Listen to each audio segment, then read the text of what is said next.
Shalom Jemaat Gereja Best, biarlah semangat dan sukacita terus ada dalam kehidupan kita. Sebelum memulai kebaktian, kami akan menyampaikan beberapa informasi Gereja Best selama bulan Juni. Doa pagi diadakan setiap hari Senin, Rabu, dan Jumat pukul 4.30 pagi waktu Indonesia Barat. Doa malam diadakan setiap hari Senin sampai Sabtu pukul 8.30 malam waktu Indonesia Barat. Biblical Alignment Study Training atau pendalaman Alkitab diadakan setiap hari Selasa pukul 6 sore waktu Indonesia Barat. Worship Night diadakan setiap hari Kamis pukul 6 sore waktu Indonesia Barat. Ladies Devotion diadakan setiap hari Jumat pukul 10.30 pagi waktu Indonesia Barat. Gospel and Prayer diadakan setiap hari Jumat pukul 9 malam waktu Indonesia Barat. Kebaktian Yes Pro atau Profesional Muda diadakan setiap hari Sabtu pukul 6 sore waktu Indonesia Barat. Kebaktian Minggu diadakan setiap hari Minggu pukul 9.30 pagi waktu Indonesia Barat.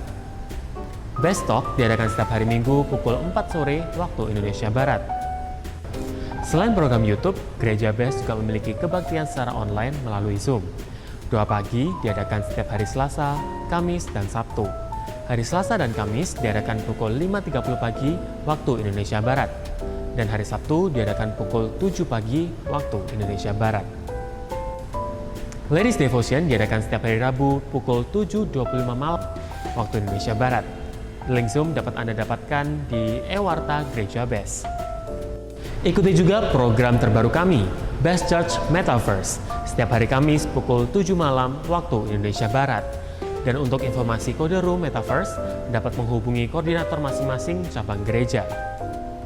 Sekolah Tinggi Teologi Adiwacana Surabaya membuka pendaftaran mahasiswa baru hingga tanggal 31 Agustus 2022. Informasi pendaftaran dapat Anda dapatkan dengan men-scan barcode yang tertera di layar. Bagi Anda yang rindu untuk memberikan persembahan dan perpuluhan dapat Anda berikan melalui scan barcode yang tertera pada layar. Sekian informasi yang dapat kami sampaikan. Mari siapkan hati dan pikiran kita untuk menyambut firman Tuhan. Selamat beribadah dan Tuhan Yesus memberkati.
Bapa dalam surga, terima kasih untuk kasih setiamu dalam hidup kami, sehingga Engkau boleh kumpulkan para ladies di tempat ini ya Bapa, dalam Zoom meeting ini. Kami percaya walaupun secara online, namun sukacita kami terus berkobar-kobar Tuhan. Semangat kami berkobar-kobar dan konsentrasi kami juga berkobar-kobar Tuhan, sehingga kami boleh mendengar, menerima firman-Mu, dan firman itu boleh berbuah dalam hati kami, dalam hidup kami. Terima kasih Bapak, Engkau berkati hamba-Mu yang akan menyampaikan, biar apa yang Engkau dari mulut hamba-Mu itu merupakan isi hati-Mu. Dan setiap ladies yang ada juga Engkau berkati Bapak, sehingga dimanapun mereka berada, mereka juga boleh mendengar firman-Mu, menerima firman-Mu dengan maksimal. Dalam nama Tuhan Yesus, kami berdoa dan mengucap syukur. Amin. Shalom semua, saya membawa tema yaitu wanita bahagia. Oke, dari muka-mukanya di sini nih udah menjadi para ladies yang bahagia ya. Nggak ada wajah-wajah yang lagi stres atau depresi, karena kita punya Tuhan yang ajaib. Amin. Oke, tapi di sini saya mau bahas lagi tentang wanita bahagia, walaupun semua yang ada di sini adalah para ladies yang bahagia. Kenapa? Karena saya percaya setiap kita yang ada di sini, berapapun usia kita, apapun pekerjaan kita, status kita, saya percaya kita mencari satu kata, sesuatu hal yang dalam hidup ini yang dinamakan adalah kebahagiaan. Ya enggak? Kita kerja, kita didik anak kita melayani suami kita melakukan banyak hal. Saya percaya sebenarnya tujuan kita adalah supaya kita mendapatkan hidup yang bahagia, yang lebih baik. Ketika hidup kita lebih baik, saya percaya kita juga pasti akan bahagia. Amin. Nah, ada 3 hal yang akan saya sampaikan hari ini yang merupakan pelajaran juga bagi kita, karena ini berdasarkan Alkitab para ladies. Jadi di sini saya akan ambil contoh karakter yang ada di Alkitab, yaitu Ratu Esther. Semua udah tahu ya. Dan di sini saya mau mengingatkan kita juga jangan sampai kita salah dalam mengejar kebahagiaan. Karena terkadang kita mencari kebahagiaan itu mungkin dengan belanja. Mungkin kalau misalnya kita lagi stres ya, kita bisa belanja dan sebagainya itu memicu satu kebahagiaan memang ya. Tapi itu semua hanya sementara. Atau mungkin kita sibuk dengan memperbaiki diri kita, mungkin melakukan perawatan ini, itu. Tapi satu hal yang saya mau ingatkan adalah bukan itu yang Tuhan mau. Ya.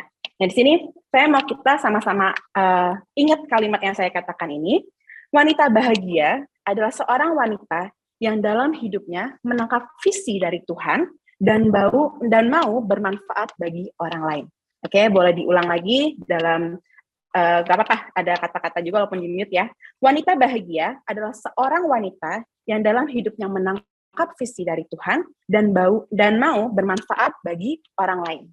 Nah, di sini saya mau katakan ketika kita bisa bermanfaat bagi orang lain, saya mau katakan kita adalah wanita yang bahagia. Kenapa? Kita baca ya, mungkin saya nggak baca dari awal, tapi saya ceritakan secara singkat. Esther ini adalah dari rakyat biasa. Nah, tapi dia itu dipilih, jadi zaman dulu itu Raja Ahasiweros mau mencari pengganti daripada ratu namanya Wastri ya kalau nggak salah ya. Jadi ratu ini adalah ratu yang tidak berkenan di hadapan raja. Kenapa? Karena tidak mentaati titah daripada Raja Ahasiweros ini. Akhirnya diturunkan jabatannya dan raja ini mencari ratu baru. Nah, dikatakan di Esther 2 ayat yang ke-7. Nah, jadi Esther ini ikut dalam pemilihan, kayak kontestan lah ya, pemilihan menjadi ratu pengganti. Oke, nah di sini ya dikatakan ayat yang ke-7, Mordekai itu pengasuh Hadasa, yakni Esther, anak saudara ayahnya, sebab anak itu tidak beribu bapak lagi. Ya. Atau dikatakan di sini seorang Ratu Esther itu adalah orang yatim piatu. Gadis itu elok perawakannya dan cantik parasnya. Ketika ibu bapaknya mati, ia diangkat sebagai anak oleh Mordekai. Oke, berarti pamannya ya. Nah, di sini yang menurut saya mendapatkan rema yang luar biasa adalah satu hal yang mau kita menjadi, ketika kita mau menjadi wanita bahagia, kita harus berdamai dengan diri kita sendiri. Apa itu berdamai dengan diri kita sendiri? Artinya kita harus menerima kondisi kita. Jangan sampai ada trauma, ada ketakutan, ada mungkin kekecewaan dalam diri kita yang belum sampai sekarang ini belum kita lepaskan, belum kita tanggalkan. Padahal Tuhan Yesus sudah mati di atas kayu salib untuk menanggalkan semua kekurangan kita. Ya, Kalau saya mau katakan, seorang anak yang hidup tanpa ayah dan ibunya dari kecil, atau dari dia masih muda, secara psikolog pasti berbeda, Bapak Ibu. Para ladies, sorry. Pasti beda ya, dari mungkin kasih sayangnya, dari didikannya, dan sebagainya. Jadi saya mau katakan, Esther ini dibesarkan, Esther ini adalah seorang yatim piatu, dibesarkan oleh pamannya, tapi dia berani untuk ikut dalam kontestan seorang pencarian ratu. Mungkin kalau misalnya secara dunia ya, kalau misalnya Esther itu tidak secara dunia, kalau Esther belum berdamai dengan diri dia sendiri, dia mungkin merasa bahwa kayaknya udahlah, nggak ikut lah, saya nggak ikut kontestan itulah, saya emang cakep sih, cuman saya tuh bukan dari keluarga yang utuh, atau saya nggak ada orang tua, atau nggak ada ibu, nggak ada kepercayaan yang berbeda gitu. Nah, tapi di sini Esther berbeda, dia juga taat, sehingga ketika Mordekai mengajak dia untuk ikut dalam kontestan mencari ratu itu, akhirnya Esther ikut. Dan saya percaya para ladies di sini adalah para ladies yang luar biasa. Ketika kita mau berdamai dengan diri kita sendiri, menerima kekurangan kita, apa menjadi trauma ya, kalau bisa dikatakan mungkin bahasa gaulnya trauma. Setiap kita pasti punya trauma, tapi hati-hati para ladies. Trauma itu kadang yang membuat kita tidak mencapai visi daripada Tuhan. Trauma ketakutan, kekecewaan itu kadang yang menjadi hambatan sehingga kita boleh menangkap visi daripada Tuhan. Jadi di sini mari kita renungkan sejenak apa yang jadi ketakutan kita, apa yang menjadi mungkin kekecewaan kita, kekurangan kita mungkin kita dari kecil dibilang, aduh kamu kok pesek ya, aduh kamu kok gendut ya, kayak gitu. Akhirnya kita jadi nggak percaya diri. Dari sampai gedenya kita ngerasa, aduh kok gue nggak pede ya, kok saya nggak pede ya, kok saya ini ya. Itu kita harus patahkan di dalam Tuhan Yesus. Karena Tuhan itu sudah menciptakan kita indah sesuai gambarnya Tuhan. Nah di sini saya mau kita semua juga para ladies yang sudah mendengar firman Tuhan, yuk kita berdamai dengan diri kita sendiri. Kecewaan kita, ketakutan kita harus tanggalkan. Kita harus berdoa. Dengan cara apa? Punyalah hubungan dengan Tuhan.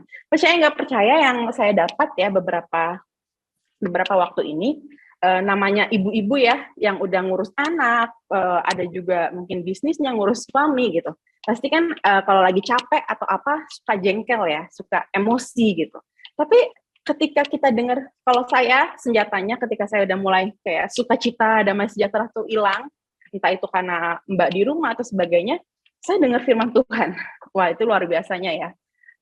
Kalau gereja kita sendiri itu memfasilitasi dengan YouTube yang di dalamnya sudah banyak sekali firman-firman Tuhan. Nah, saya perhatikan ketika saya mungkin lagi emosi, mungkin lagi ada kecewaan atau apa, saya mendengar firman Tuhan, ada sesuatu yang berbeda yang saya dapat. Akhirnya saya bisa ngerasa, saya bisa tenang hatinya. Saya tahu kayak Tuhan tuh ingetin kalau misalnya kita tuh emang harus sabar. Makanya hubungan dengan Tuhan itu harus terus-menerus kita miliki. Terus-menerus kita jalin supaya apa? Ketika namanya manusia masih ada daging, ketika mulai lepas kontrol, mulai emosi, itu kita diingatkan lagi dekat dengan Tuhan. Makanya kita para ladies kalau misalnya lagi emosi atau apa, wah bukannya telepon tetangga, wah ini nih si A, si B gitu ya. Itu aduh dikurangin sekali, tapi kita tenangkan diri kita tenangkan hati kita mungkin mendengar firman Tuhan juga supaya apa? Supaya damai sejahtera itu nggak hilang. Karena kadang ya kalau misalnya kita lagi emosi, kita telepon orang, kita ngadu ke orang, malah kadang ada bumbu-bumbu yang kita tambahkan. Akhirnya setelah kita selesai telepon, ya kita merasa bersalah lagi. Kayaknya ini tadi saya salah ngomong deh. Atau tadi kayaknya ngomongnya atau ceritanya berlebihan deh kayak gitu. Nah, akhirnya jangan sampai malah ketika kita mencari orang, dosanya malah makin banyak ya para ladies. Jadi di sini ketika kita mau berdamai dengan diri kita sendiri, ketika kita mau menerima kekurangan kita dan menangkap visi daripada Tuhan, jalinlah hubungan yang dekat dengan Tuhan sendiri. Jangan sampai kita juga seperti istri Lot yang akhirnya jadi tiang garam karena menoleh ke belakang. Nah ini, kadang kalau cewek-cewek ya biasa bisa inget detail banget kekurangan kesalahan cowoknya atau enggak pasangannya ya. Jadi kalau saya pasangannya ngelakuin sesuatu, kamu kan dulu gini, dulu juga pernah gini, sampai dihafal gitu. Tapi di sini kita mau ingat kebaikan Tuhan dalam hidup kita. Saya percaya lebih banyak kebaikan Tuhan dalam hidup kita daripada kekurangan yang kita miliki dalam hidup kita. Amin. Saya percaya di sini kita mau menerima dan mau berdamai dengan diri kita sendiri ya, sehingga kita bisa menjadi seperti Esther, seperti Ratu Esther. Nah yang kedua, Yang kedua mau saya sampaikan adalah ketika kita mau menangkap visi daripada Tuhan dan menjadi wanita yang berbahagia, punyalah rasa bersyukur. Rasa bersyukur. Ya, jangan cuma insecure doang ya. Kalau misalnya bahasa gaulnya, jangan cuma ngerasa kurang dan kurang. Tapi kita harus memiliki rasa bersyukur. Karena kalau misalnya para ladies juga baca di kitab Esther, ada satu tokoh namanya Haman. Haman itu adalah orang yang memiliki kedudukan yang tinggi di masa itu. Istilah zaman sekarang mungkin penasehat presiden ya. Dan dia itu juga sebagai penasehat raja. Nah, saya percaya ketika kita jadi posisinya penasehat raja, orang yang dipercayakan raja, itu pasti fasilitasnya banyak. Gajinya juga nggak sedikit ya. Pasti punya banyak punya banyak fasilitas yang dikasih lah, apa aja bisa dapet dan sebagainya. Tapi di sini dikatakan Haman itu, saya mau katakan dia kurang bersyukur. Karena akhirnya dia menjadi orang yang haus akan penyembahan. Karena di saat itu dia nyuruh semua orang ketika diangkat menjadi penasehat raja itu, dia nyuruh semua orang untuk sembah dia. Nah, satu ketika, Mordekai ini tidak mau menyembah dia. Karena Mordekai juga merasa dia itu raja, jadi saya nggak perlu menyembah dia, gitu kan. Ketika Haman tahu dia tidak menyembah dia, Haman marah. Haman emosi. Nah, ketika emosi ini, kita yang harus hati-hati. Karena kadang emosi ini bisa benar-benar melahirkan dosa yang berbahaya. Sampai apa? Sampai akhirnya Haman merencanakan untuk membunuh Mordekai. Nah, hati-hati kita kalau misalnya kurang bersyukur nih, para ladies, kita bisa namanya apa ya? Secara kasar menghalalkan segala cara. Mungkin kita matanya kurang belok, operasi dulu nih, operasi gedein mata. Sekarang kan banyak ya Korea, Thailand. Nanti kurang lagi nih, kita ngerasa kurang lagi. Wah, operasi lagi bagaimana mana. Sampai akhirnya mungkin saya selingin sedikit ya, Bu Evelyn boleh tampilkan foto yang pertama. Ini para ladies, mungkin bisa lihat cantik nggak ya? Menurut kita semua cantik ya? Saya aja kalah cantik ini. Matanya belum, matanya juga bagus gitu. Ini udah tua sekarang sih. Tapi sekarang kalau misalnya dia ini adalah seorang model kalau nggak salah ya, namanya Jocelyn Wall apa gitu, saya lupa namanya Jocelyn. Nah tapi ini semua cakep ya para ladies ya, udah setuju ya. Tapi dia tuh kurang bersyukur para ladies. Sampai ketika dia terus ketagihan operasi plastik, dan boleh tampilkan yang nomor 2. Ini orang yang sama juga ya. Orang yang sama. Nah, oke. Menurut para ladies, cakepan yang mana? Kalau menurut saya pribadi ya, saya lebih suka yang pertama. Ini sedikit maksa gitu ya. Nah, kayaknya di sini saya mau katakan wajah kita itu sudah sempurna di hadapan Tuhan.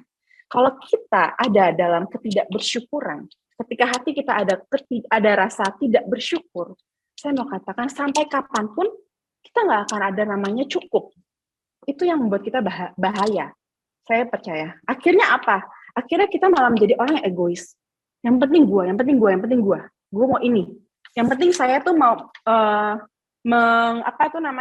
mewujudkan apa yang saya mau gitu. Kalau nggak bisa terwujud, saya akan menghalalkan segala cara. Sampai akhirnya kitanya yang rugi.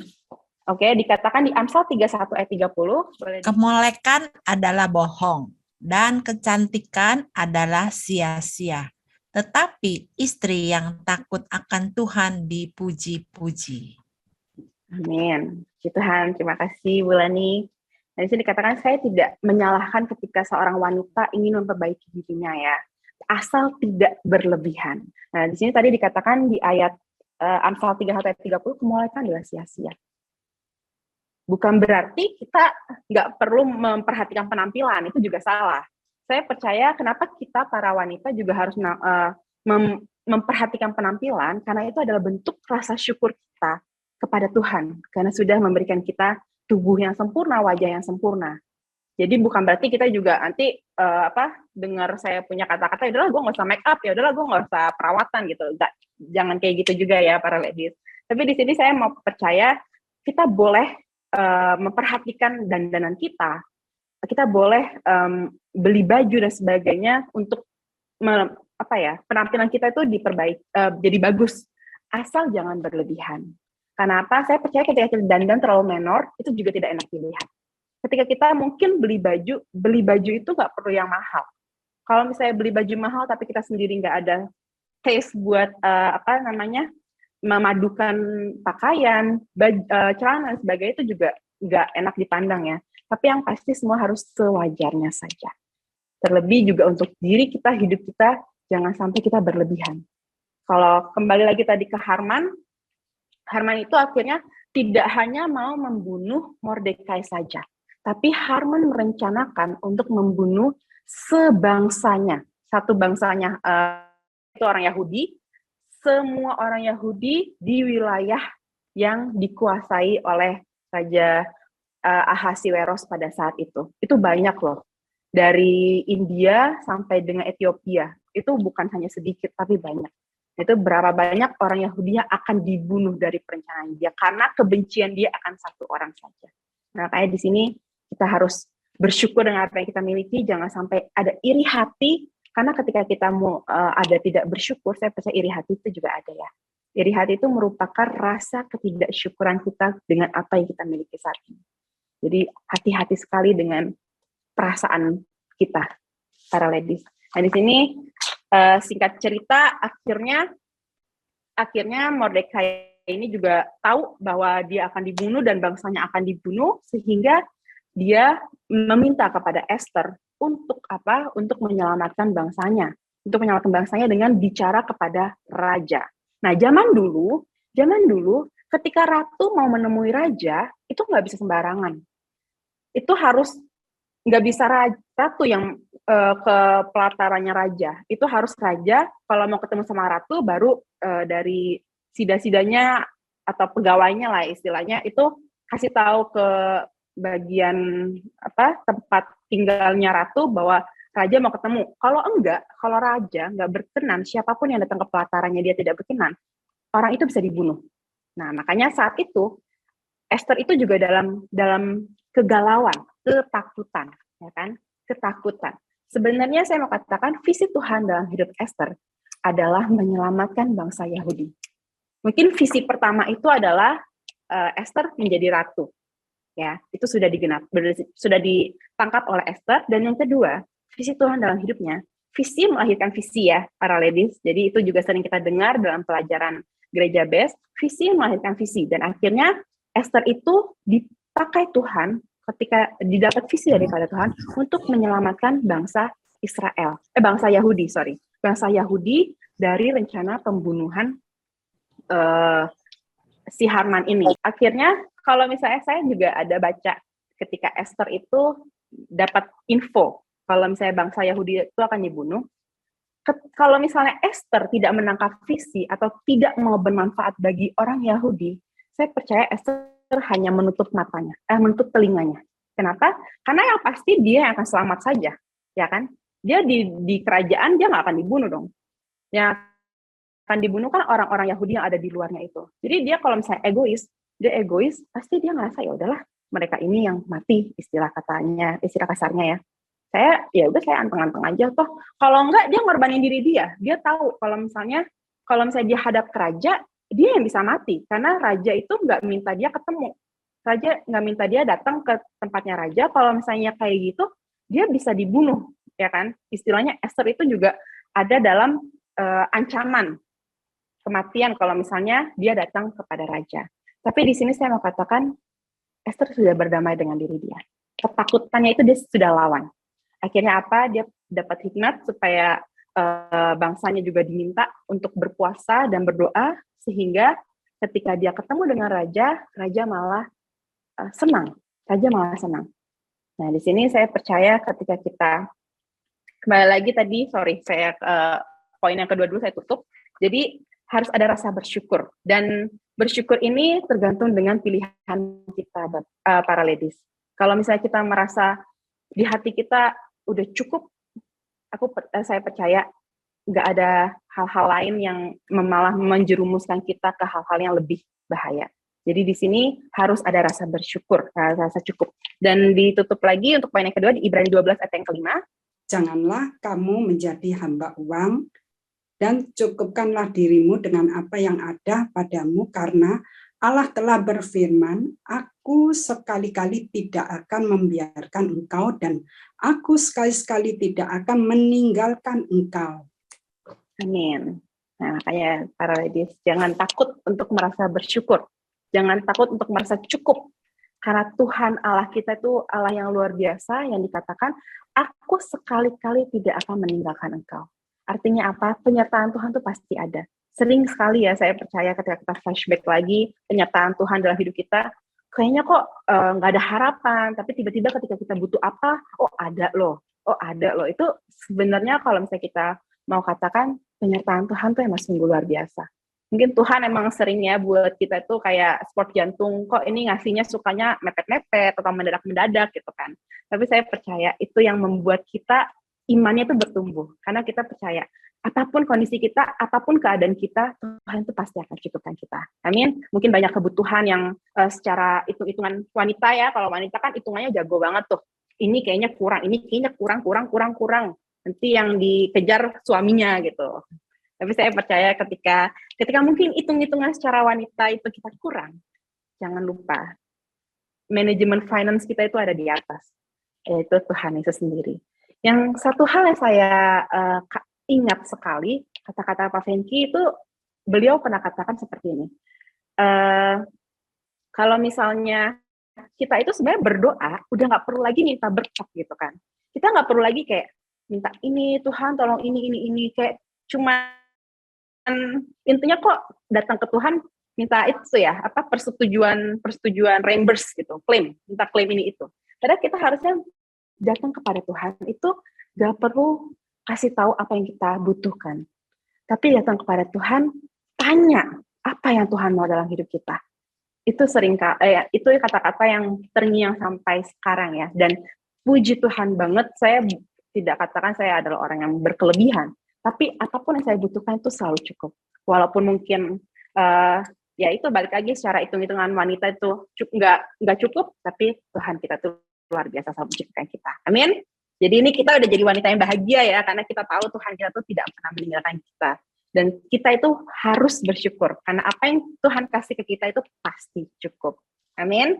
Kalau kelebihan, kalau berlebih, tolong ingat saudara kita yang membutuhkan. Jadi kita bisa berbagi. Oke. Yang ketiga, ini sebagai poin penutup juga, gimana kita bisa menjadi wanita berbahagia.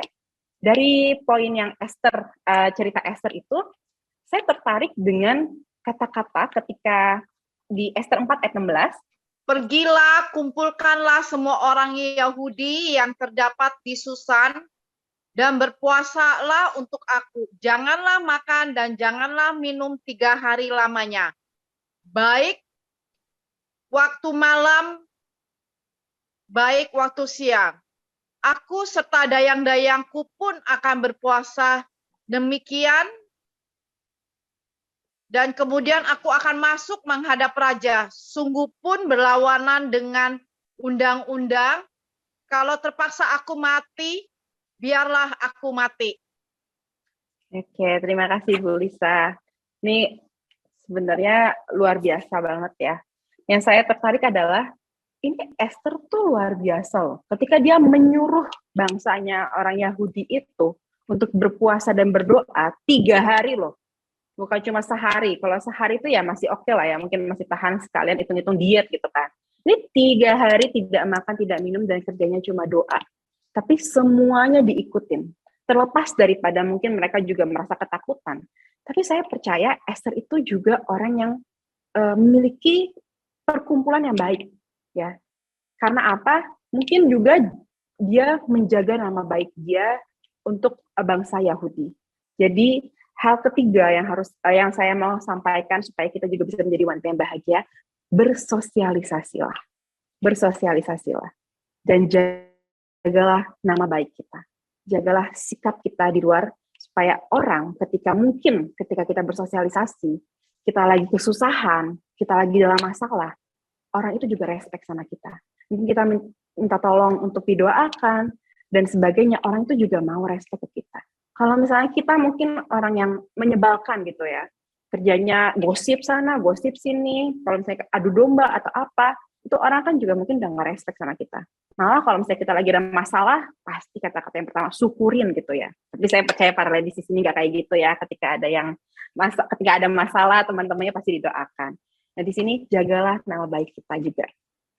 Bukan jadi fake ya para ladies, tapi kita harus tulus. Saya percaya ketika kita tulus itu orang bisa ngelihatnya juga kelihatan lah ya, orang yang tulus sama orang yang bulus gitu. Nah di sini kita harus jadi orang yang baik secara tulus. Supaya apa? Supaya ketika kita ada masalah, kita nggak mencari perkumpulan yang jahat.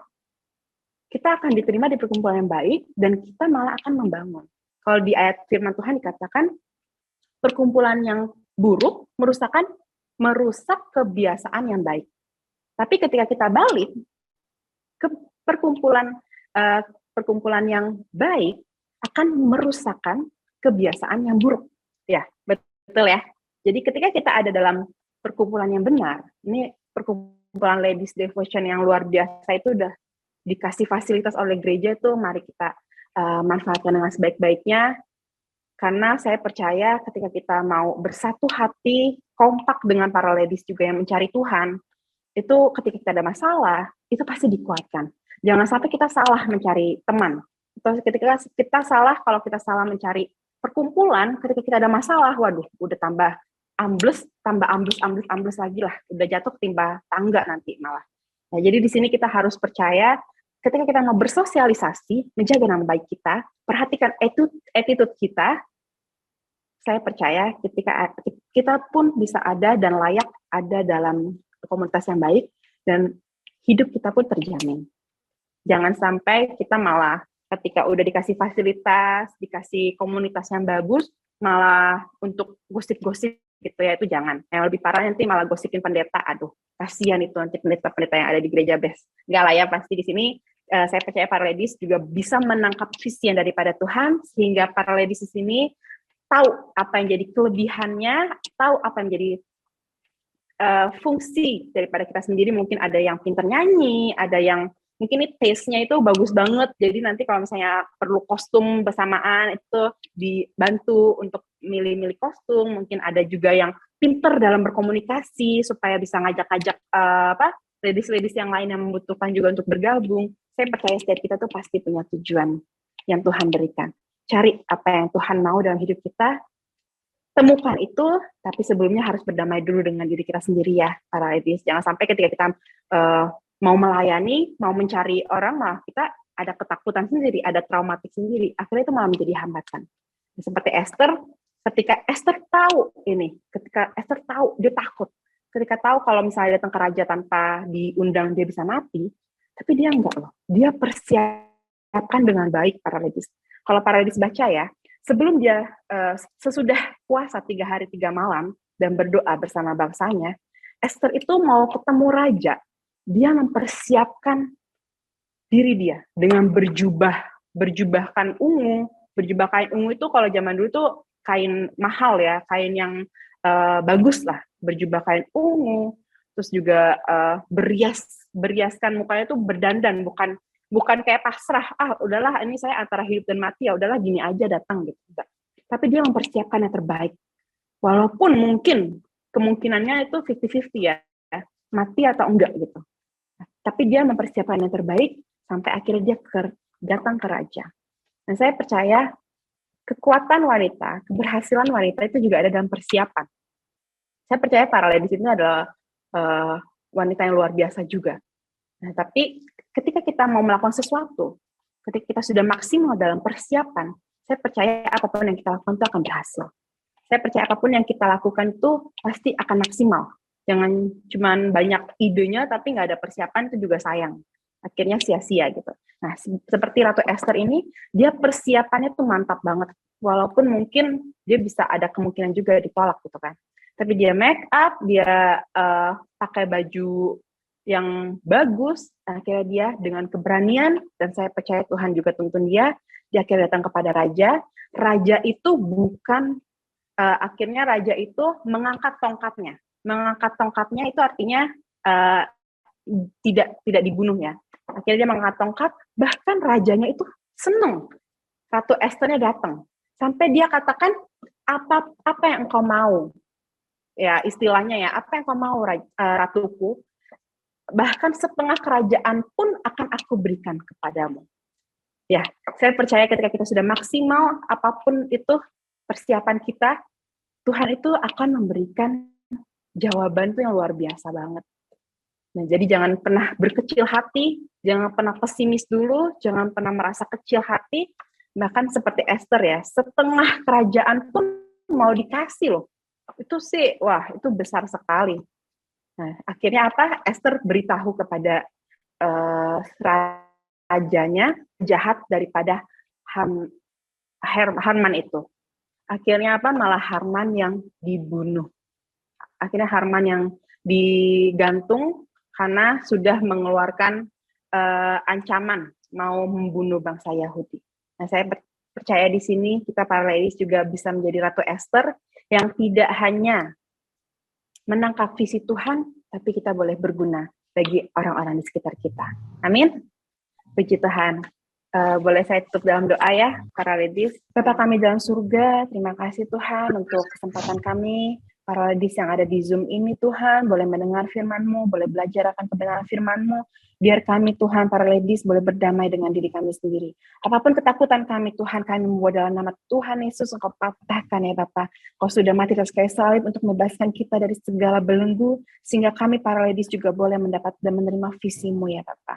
Kami juga berdoa Tuhan, dan kami boleh terus merasakan syukur dalam diri kami. Jangan sampai kami terus merasa kurang, sehingga kami lupa Tuhan apa yang menjadi tugas kami dalam hidup kami.